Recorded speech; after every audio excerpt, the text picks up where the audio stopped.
Bonsoir et bonjour pour tout le monde là où vous vous trouvez. C'est le moment du journal parlé en langue française dont voici d'abord les grands titres. Les jeunes de la commune Bouguenyuzi et Buhiga en province Karouzi financés par le programme Paej sont satisfaits d'un pas déjà franchi. Les citoyens de la zone Buyenzi se lamentent suite aux frais exigés au robinet public. Le chef de la zone Buyenzi signale que ces frais demandés sont pour la réparation du matériel déjà usé. Ce n'était que les grands titres. Encore une fois, bienvenue dans ce journal qui vous sera présenté par Raymond Prosper Nyonguru. Je vous le disais en titre, les jeunes de la commune Bouguenyuzi et Buhiga, nous sommes en province Karouzi, qui sont financés par le programme Paej, un programme du gouvernement du Burundi, sont satisfaits d'un pas déjà franchi. C'est un reportage signé Benoît Sindaïgouaï. Les jeunes entrepreneurs de la commune Buhiga et Bouguenyuzi en province Karouzi, qui sont soutenus par le programme Paej, apprécient positivement le pas déjà franchi. Ceux qui se sont exprimés ce mercredi le 17 et 18 octobre sur les caméras de BTV Burundi ont donné les détails. Niragira Alexine fait un travail de décor des habits à l'aide de peinture. Mugambi wanje no gukora ikamanyora. Kamanyora no kuvuga.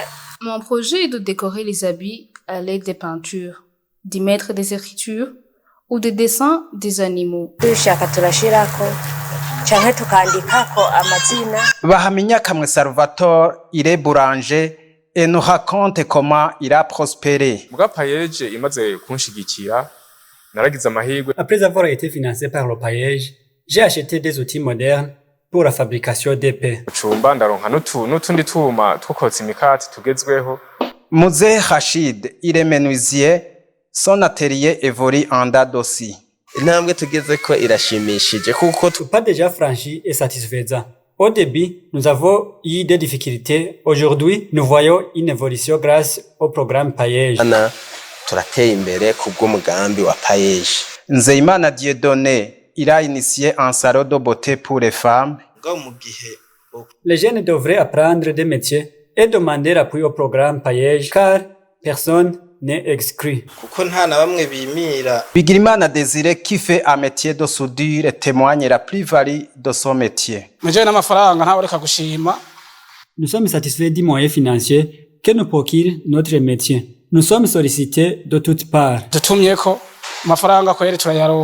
Charles Mpawenimana, il fait la transformation des déchets non biodégradables en carreaux. Mutahi twawuhawe n'ikigo Paej. C'est le programme Paej qui nous a octroyé le capital et nous voyons qu'il y a un bénéfice. Ego, kariyo. Vous saurez que les crédits avalisés par le programme Paej à ces jeunes entrepreneurs seront remboursés pendant 3 ans.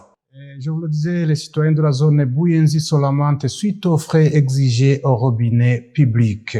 Le chef de la zone Buyenzi a signalé que ces frais demandés sont pour la réparation du matériel déjà usé. Watu tumeteseka. Mia ni wibaze. Mukanya bachavuga ngo mukuru w'igihugu ni watanze itegeko. Les habitants de la zone Buyenzi se lamentent du fait qu'ils sont obligés de payer des frais pour avoir de l'eau au robinet public. Lors d'un entretien accordé à la BTV, Sef Nyonguru, chef de zone Buyenzi, a fait savoir qu'il y a des frais qui peuvent être exigés pour réparer ces robinets en cas de besoin. Auparavant, les citoyens disaient que ces robinets appartiennent à l'État et ils ne les utilisent pas convenablement sous prétexte que c'est la tâche de l'État de réparer les choses publiques endommagées. C'est la population qui perd à cause de cette mentalité, sans savoir que l'État, c'est tout le peuple burundais. Le chef de zone Buyenzi a encore dit que celui qui exagère en taxant des frais énormes soit puni. La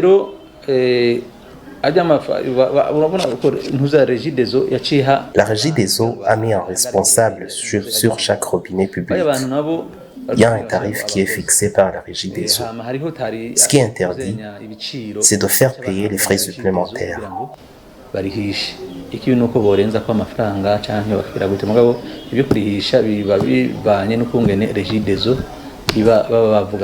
Signalons que les autorités du pays avait pris une décision interdisant le paiement des frais pour avoir de l'eau au robinet public. Il s'agit de l'installation des fils électriques souterrains ISE, qui est l'une des causes de la coupure répétitive électrique.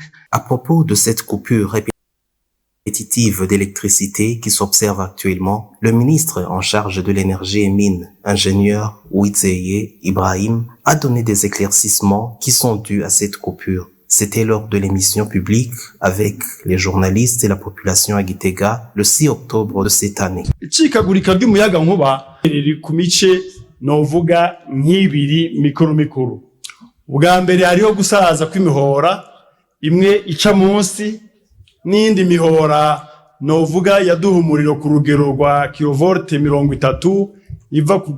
La coupure d'électricité est due à des principales causes. Premièrement, les fils électriques souterrains sont usés et d'autres lignes qui fournissaient l'énergie à 30 kW passant par Gugura, Kayanza, Ngozi, Ruyigi, Changuzo, Muyinga, Rutana. Cette ligne date de très longtemps. Nous avons sensibilisé aux investisseurs pour la restauration, même si c'est énormément très cher.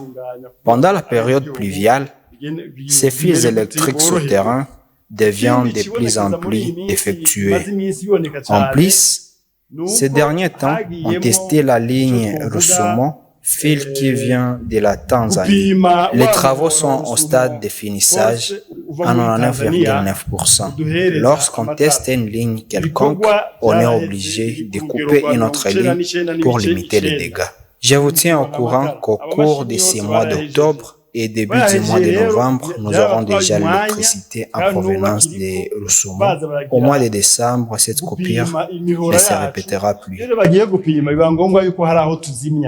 Kugira ntihagire ivyononekara mugabo nubamenyesha yuko naho nyene muri ukwezi kwa 10 uku kwezi turimo ku 10 n'intango ya 11 tuzoba tumaze kuronka ayo matara vyiza bibona hama tukazoyugurura kumbure tukazoyugurura mu kwezi kwa 12. Vous saurez que cette coupure d'électricité s'observe au niveau de tout le territoire burundais. Nous allons continuer avec notre journal par l'actualité internationale qui nous a été présentée par Patrice Kini.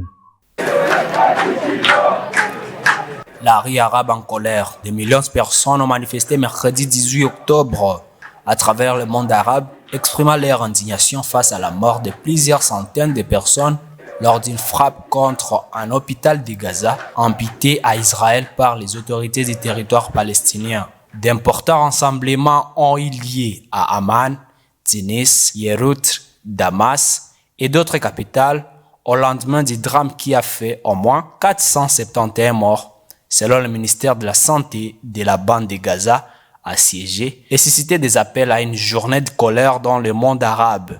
Le Hamas, mouvement islamiste palestinien qui contrôle les territoires, a accusé Israël d'être à l'origine de cette frappe. L'armée israélienne a rejeté cette accusation et imputé cette attaque à un tir de roquettes raté du djihad islamique, allié du Hamas, et qui a qualifié ces accusations de mensonges. Mercredi, devant l'ambassade d'Israël à Amman, environ 10 000 Jordaniens, selon une source sécuritaire jordanienne, se sont rassemblés pour exiger l'expulsion de la mission diplomatique israélienne à la suite de cette attaque. En dépit du blocage des routes menant à l'ambassade par les forces de sécurité, la manifestation a grossi, attestant de la colère de la rue en Jordanie, pays abritant un grand nombre de réfugiés palestiniens. Pas d'ambassade sioniste sur le territoire jordanien, scandaient les manifestants en brandissant des drapeaux palestiniens. À Bahreïn, qui a aussi normalisé ses relations avec l'État hébreu en 2020, une poignée de manifestants se sont rassemblés devant l'ambassade israélienne à Manam, un quartier quadrillé par la police, appelant notamment leur pays à rompre ses alliés avec Israël. Au Burkina Faso, c'était la rentrée scolaire, c'est dès octobre 2023 et 3,8 millions d'enfants ont repris le chemin de l'école primaire et secondaire. Mais les fonds des Nations Unies pour l'enfance UNICEF s'inquiètent de voir près d'1 million d'enfants qui ne peuvent pas être scolarisés en raison de la violence et de l'insécurité dans le pays, explique Émilie Royer, elle est chef de l'éducation de l'UNICEF au Burkina Faso. Je cite, « Dans le contexte actuel, l'insécurité empêche l'ouverture de certaines écoles dans le sens où les fonctionnaires d'État comme les enseignants n'arrivent pas à rejoindre leur poste. Dans d'autres cas, l'insécurité a forcé le déplacement d'un grand nombre de la population avec certains villages complètement vidés. Et donc, les écoles qui étaient là-bas sont maintenant fermées puisque toutes les façons la population est partie. Et la population n'est pas toujours partie vers un endroit où il y a des écoles accessibles. Elle poursuit. Il y a aussi des parents, surtout en zone rurale, qui n'osent pas envoyer leurs enfants marcher pour aller à l'école. Le climat d'insécurité affecte la capacité des enfants à se rendre à l'école et la capacité des enseignants à rejoindre leur poste dans différentes régions. Fin de citation. Face à cette déscolarisation d'une partie des élèves burkinabés, l'UNICEF, en collaboration avec le ministère burkinabé de l'Éducation, tente d'augmenter l'enseignement à distance, notamment avec la distribution des postes radio qui permettent aux élèves de suivre des cours dans des zones de moins en moins accessibles aux enseignants. Plus de 2600 ont été distribués en ce sens pour la rentrée. Quelques heures à peine séparent la démission du ministre des Armées et celle du ministre secrétaire général du gouvernement. Tous deux ont été victimes de la publication sur les réseaux sociaux des vidéos à caractère intime. Les deux vidéos ont été diffusées sur une même page, celle d'un mystérieux général Labo Mobile, affichant un numéro de téléphone avec l'indicatif des États-Unis. Je cite, « Le ministre des Armées démissionne pour ne pas laisser des rumeurs perturber la transition », a fait savoir son entourage qui précise qu'il se garde les droits de poursuivre les auteurs en diffamation. C'est une décision personnelle prise en toute responsabilité, a indiqué Hakim Chua Mahamat, joint par RFI. Lui aussi compte porter plainte. Pour couper court à la polémique qui enflait déjà depuis plusieurs jours, le premier ministre de transition Sahel, Keb Zabo, a accepté leur démission et les remercie pour les services rendus à la nation, selon un communiqué de la primature. Contacté par la RFI, l'administrateur de la page, qui n'a pas révélé son identité, se présente comme un militant de la société civile en exil. Il dit avoir agi pour dénoncer ceux qui profitent de leur position pour obtenir des faveurs sexuelles. Il se défend d'être manipulé. Mais en N'Djamena, nombreux sont ceux qui voient un règlement de compte derrière cette affaire. Quoi qu'il en soit, les deux ministres devraient être remplacés dès le retour du président de la transition en visite officielle à Paris, selon une source proche du gouvernement. En tout cas, la presse locale salue les gestes des ministres et souligne qu'au Tchad, il est très rare de voir les politiciens démissionner. Nous allons clôturer cette journée par l'actualité sportive qui nous a été présentée par Gilles Boris Ingabiri.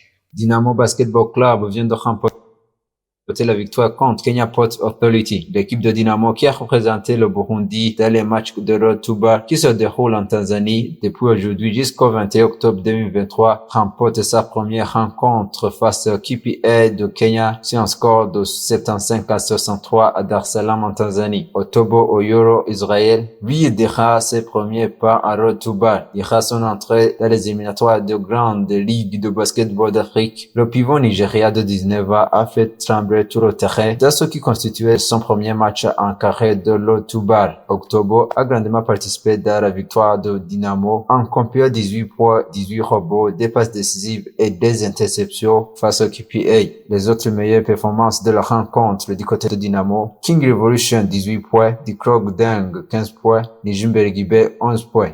Vous saurez que son prochain match est prévu pour Dome contre Pazi de la Tanzanie. Le match en retard compta pour la 5e journée de la Premier League Burundi 2023-2024 qui opposait Musongati à Aigle Noir Sports Club, qui s'est joué ce mercredi 18 octobre 2023 au stade Ngoma de Gitega. Le match s'est soldé sur une victoire d'Aigle Noir sur un score de 1-0. Le seul but de la rencontre a été marqué par Alfred Nkurunziza nommé Peter. À l'international, La star brésilienne Neymar, après avoir blessé dans le match qui opposait le Brésil contre l'Uruguay dans les matchs éliminatoires de la Coupe du Monde 2026, a eu une grave blessure. Sur ses réseaux sociaux, le Brésil a écrit un message à remercier tous ceux qui ont derrière lui. Je cite: c'est un moment bien triste, le pire. Je sais que je suis forte, mais cette fois, j'aurai encore plus besoin de ma famille et mes amis. Ce n'est pas facile de subir une blessure et une opération chirurgicale. Imaginez revivre tout ça après 4 mois de rétablissement. J'ai la foi, même trop, mais la force que je mets entre les mains de Dieu pour qu'il puisse renouveler la mienne. Merci pour les messages de soutien et d'amour. Merci à vous tous qui suivez la télévision BTV. C'est par ici que nous mettons un point final ce journal. Et mon Prosper Nyong'o qui vous a présenté leur dit au revoir.